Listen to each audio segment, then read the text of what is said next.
हे दोस्तों, ज्यादातर लोगों को लगता है कि बिजनेस स्टार्ट करना एक बहुत बड़ी चीज होती है। एक एंटरप्रेन्योर बनना बहुत मुश्किल चीज होती है। बहुत पैसे लगते हैं, काफी मेहनत करनी पड़ती है, जॉब छोड़ना पड़ता है, फाइनेंशियल रिस्क लेने पड़ते हैं और ऐसी बहुत सी बड़ी बड़ी चीजें करनी पड़ती है जो सबके लिए करना पॉसिबल नहीं होता। बट ऑथर, जो खुद एक बहुत सक्सेसफुल बिजनेसमैन है, जो अराउंड 20 साल से एक सक्सेसफुल मिलियंस ऑफ डॉलर की सॉफ्टवेयर कंपनी चला रहे हैं, वो बोलते हैं कि ये सब बिल्कुल सच नहीं है। प्रॉब्लम यह है कि ज्यादातर लोग जब बिजनेस का सोचते हैं तो वो direct Elon Musk, Bill Gates, Ambani, Tata की तरह बिलियंस ऑफ डॉलर का बिजनेस बनाने का सोचते हैं, जबकि एक्चुअल में ऑथर बोलते हैं बेस्ट होगा अगर वो स्टार्ट में बस ऐसा साइड बिजनेस क्रिएट करने का सोचे जो प्रॉफिटेबल और सस्टेनेबल हो, जो बस आपको अच्छी खासी साइड इनकम कमा के दे। और ये चीज ऑथर बोलते हैं कि हर एक इंसान इजीली कर सकता है, बिना ज्यादा इन्वेस्ट किए या बिना अपनी करंट जॉब और पढ़ाई को छोड़े। अब जो अलग अलग तरीके ऑथर ने इस बुक में शेयर किए हैं अपने सालों के सक्सेसफुल एक्सपीरियंस से, जो फॉलो करके कोई भी इंसान एक सक्सेसफुल बिजनेस स्टार्ट कर सकता है, उसे मैंने एक मैजिक सेंटेंस में श्रिंक कर दिया है।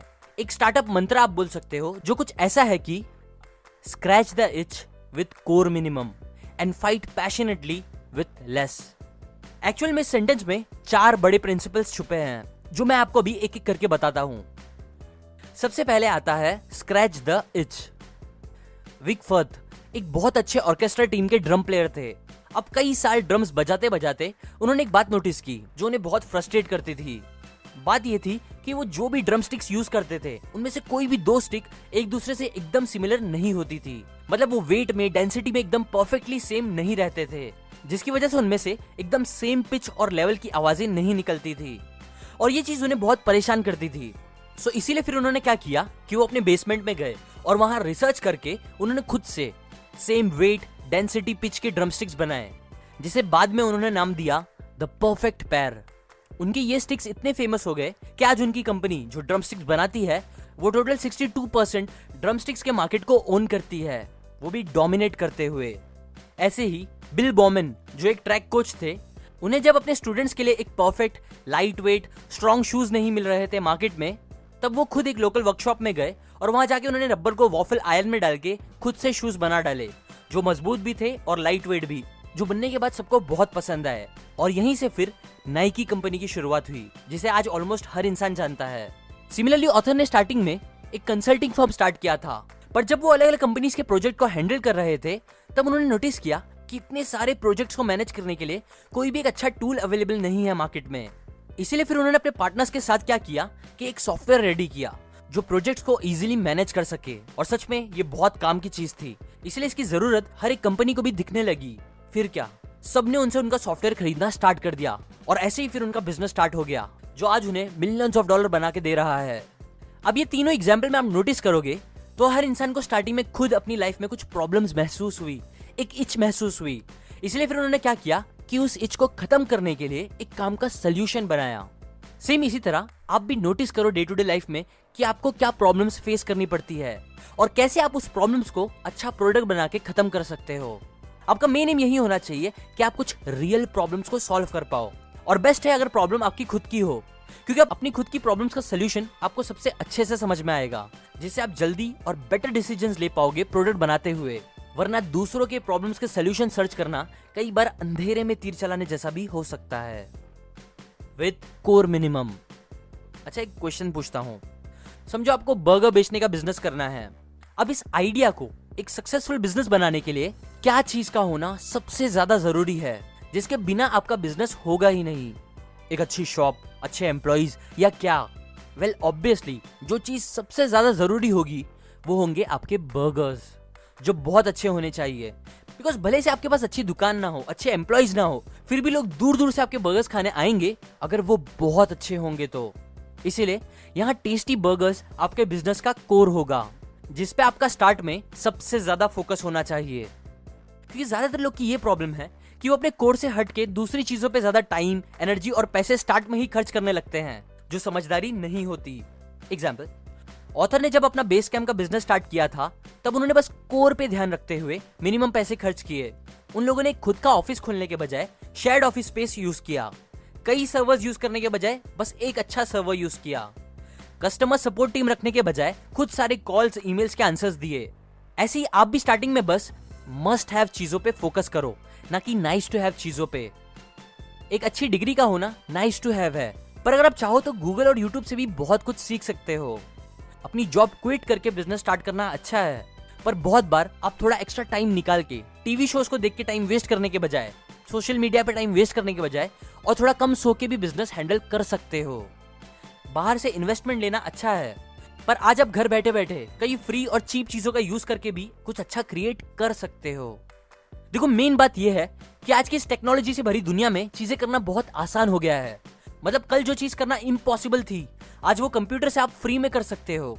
इसीलिए आप सच में अपने आप से पूछो, इनफैक्ट लिखो पेपर में कि क्या चीज आपको लगती है बिजनेस स्टार्ट करने के लिए आपको चाहिए, और फिर सीरियसली देखो कि क्या सच में इन चीजों की आपको जरूरत है, या आप कोई फ्री चीप ऑल्टरनेटिव का यूज करके भी बिजनेस स्टार्ट कर सकते हो। एग्जाम्पल, मैंने जब अपना यूट्यूब चैनल स्टार्ट किया तब मैं पहले ये सोच सकता था कि चलो मैं पहले क्लासेस लगा के बेस्ट एनिमेशन सीखता हूँ, या कैमरा पे वीडियोस बनाना सीखता हूँ, एक महंगा बहुत अच्छा माइक लेने के लिए पैसे जमा करता हूँ, उसके बाद चैनल स्टार्ट करूंगा। बट मैंने ऐसा नहीं किया। मुझे पता था मेरे यूट्यूब बिजनेस का कोर होगा बुक समरीज, इसलिए फिर मैंने बस एक सस्ता लेकिन अच्छा माइक लिया, एक एनिमेशन सॉफ्टवेयर सर्च किया जिसके लिए मुझे कैमरा और दूसरे इन्वेस्टमेंट करने नहीं पड़ते, और बस अच्छे कंटेंट पे फोकस करते हुए स्टार्ट कर दिया, जिसका रिजल्ट आज आप देख ही सकते हो। Fight passionately.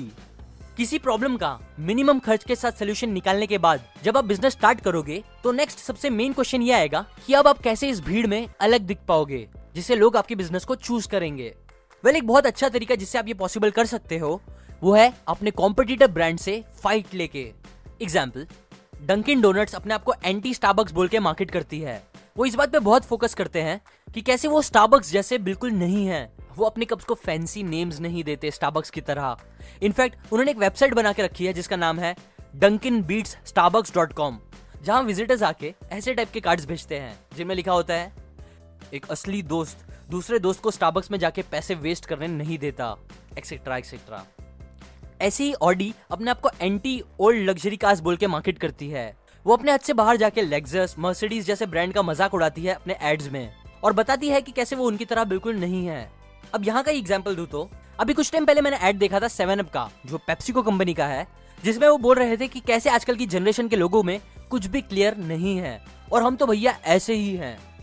ऐसा ऐड बना के वो डायरेक्टली इनडायरेक्टली स्प्राइट, जो कोको कोला कंपनी का है, उसको चैलेंज कर रहे थे, जो अपने एड्स में हमेशा इसका उल्टा बोलती है, मतलब स्प्राइट एकदम क्लियर है। ऐसे ही कई एड्स में आप देखोगे ये दोनों कंपनीज और कई दूसरी कंपनीज एक दूसरे से फाइट करती है। क्यों? बिकॉज उन्हें पता है कि हम इंसानों को किसी की साइड लेना पसंद होता है, और जब हम कोई भी साइड लेते हैं तब हम इमोशनली बहुत अटैच हो जाते हैं उन चीजों से। इसलिए जब आप भी जो चीज पे दिल से बिलीव करते हो वो हक से बोलोगे, और जो आप जैसा नहीं सोचता, बिलीव करता, उस ब्रांड से चैलेंज लोगे, तो वो लोग जो आपकी तरह सोचते हैं वो आपको बहुत ज्यादा सपोर्ट करेंगे और आपके ब्रांड का यूज भी करेंगे। Now last, with less. Harvard, Cambridge, ये सब दुनिया की सबसे अच्छी यूनिवर्सिटीज में से एक मानी जाती है।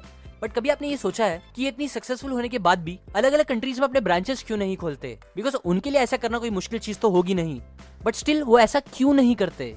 बिकॉज उन्हें पता है कि कम के साथ कंपीट करना अच्छा होता है। मतलब वो जानते हैं कि अगर वो बहुत सारी यूनिवर्सिटीज खोल देंगे दुनिया भर में तो उनमें वो क्वालिटी, वो बात नहीं बचेगी जो आज है। ज्यादातर बिजनेस स्टार्ट करने वाले लोगों को आप देखोगे तो वो बस नंबर्स के साथ कंपीट करते मिलेंगे। उन्हें लगता है ज्यादा होना मतलब अच्छा होना, ज्यादा एम्प्लॉइज ऑफिस में, ज्यादा फीचर्स प्रोडक्ट में, यहाँ तक कि उन्हें लगता है कि रेस्टोरेंट के मेन्यू में अगर ज्यादा आइटम्स होंगे तो उनका रेस्टोरेंट ज्यादा चलेगा। पर ऑथर बोलते हैं कि ये चीज एकदम स्टूपिड है। एग्जाम्पल, जहां ऑथर रहते थे वहां रहते रहते उन्होंने 2 कॉफी शॉप्स को ट्राई किया था। पहले जिस शॉप में वो जाते थे वहां वो मेन्यू देख के ही कंफ्यूज हो जाते थे, क्योंकि उसमें इतने सारे अलग अलग टाइप्स की कॉफी लिखी होती थी, जिनमें से ऑलमोस्ट सारी कॉफी ट्राई करने के बाद भी उन्हें मजा नहीं आता था, बिकॉज उनकी क्वालिटी इतनी ग्रेट नहीं होती थी। बट फिर जब उन्होंने दूसरी कॉफी शॉप को ट्राई किया तो वहां बस वो 4 टाइप की कॉफीज बेचते थे, जिसमें से चूज करना तो इजी था ही, पर सबसे अच्छी बात ये थी कि वहां की क्वालिटी हद से ज्यादा अच्छी थी।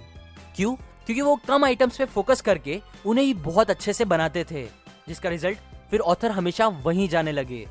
ऐसे ही आप देखोगे ज्यादातर लोग गलती करते हैं, मतलब कॉम्पिटिटर ने 2 अच्छे फीचर्स दिए हैं तो वो 3 देंगे, कॉम्पिटिटर ने 3 दिए हैं तो वो 4 देंगे, और वो ऐसे ही कम्पीट करते रहते हैं, जिससे उनके प्रॉफिट्स भी उतने नहीं होते और क्वालिटी भी खराब होने लगती है।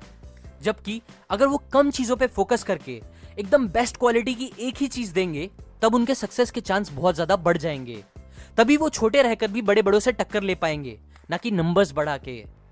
इसलिए आप भी स्टार्टिंग में लेस के साथ कंपीट करो।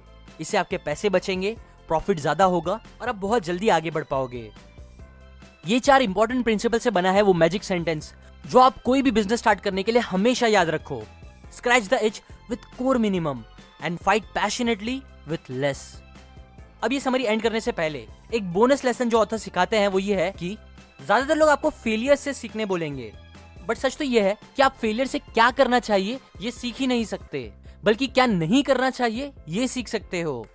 इसलिए ऑथर बोलते हैं इंस्टेड आप सक्सेस से सीखो, या जो लोग सक्सेसफुल बिजनेस क्रिएट कर चुके हैं, सक्सेसफुल है, उनसे सीखो, तभी आप जल्दी आगे बढ़ पाओगे। और एक्चुअली में यही चीज मैं भी अपने चैनल सीकन में बुक समरीज और मेंटर्स की बातें सिखा के बताता हूँ, ताकि हमारे फेलियर के चांस कम हो और हम अपने आप को इंप्रूव करके जल्दी लाइफ में आगे बढ़ सके। ये थी कुछ माइंड ब्लोइंग बातें एक बहुत ही अच्छी book rework by Jason Fried इस बुक से, जिसके बारे में बिलियनर इन्वेस्टर मार्क क्यूबन ये बोलते हैं कि अगर मेरे सामने 2 इंसान आए जिनमें से एक MBA किया हो और एक ने रीवर्क बुक पढ़ी हो, तो मैं एनी टाइम उस बंदे को पैसे